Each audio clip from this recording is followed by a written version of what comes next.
Yun no, mga kagilas na maraming makaka-relate dito.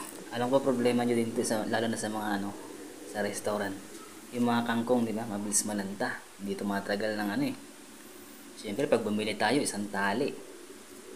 Pag sa restaurant, di ba, a la carte, paano kung walang order ng sinigang, tapos yung kangkong natin mabubulok. Wala na, lugi na, di ba? Yan, ito, di ba?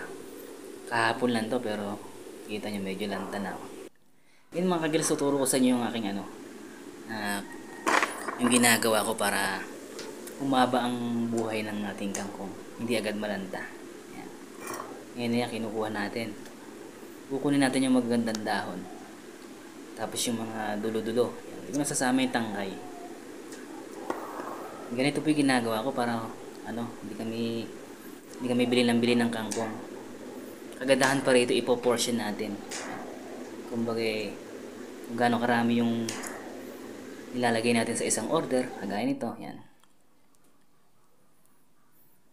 Saka mas mapapabilis tayo pagka may order dadampot na lang tayo. Hindi na tayo maghihimanting pa. Yan. Ang ganda green na green. Diba? Yan, pipiliin natin yung mga yan, may sanga, may dahon. Tapos ibabalot po natin to.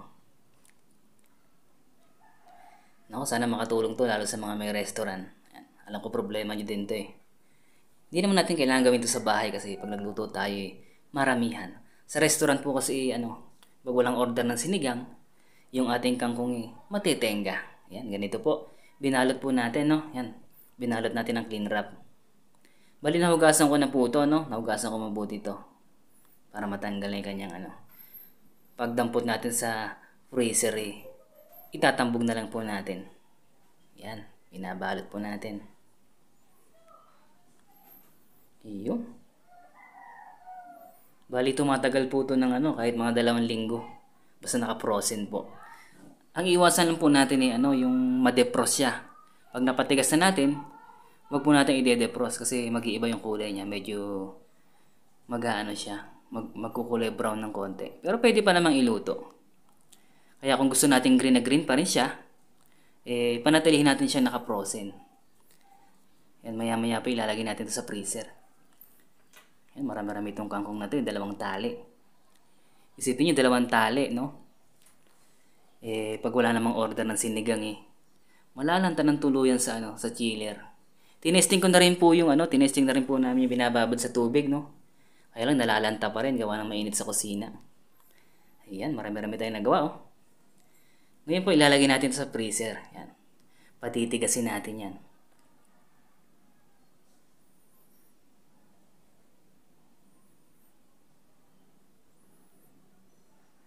Yan, may order mo na sinigang o wala, yung ating kangkong nananatiling sariwa at kulay green. Yan.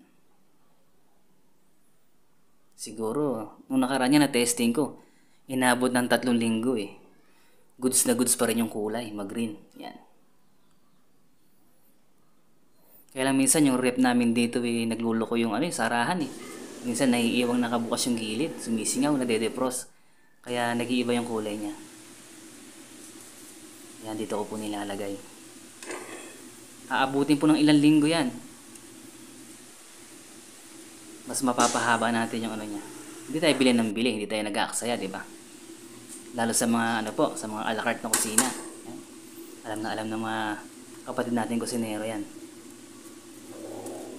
Iyon. Ito po, matigas na Matigas na po siya.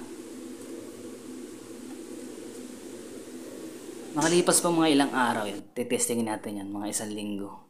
Ayan. Meron po tayong order na sinigang Yan, kumuha tayo, no? 1 linggo na po ito Yan, binasalan natin ng konting tubig para matunaw yung yelo. Yan, direkta na po natin ilalagay yan. Ganun kabilis, Pakishare na lang po kung inyong nagustuhan yung ating video. Salamat!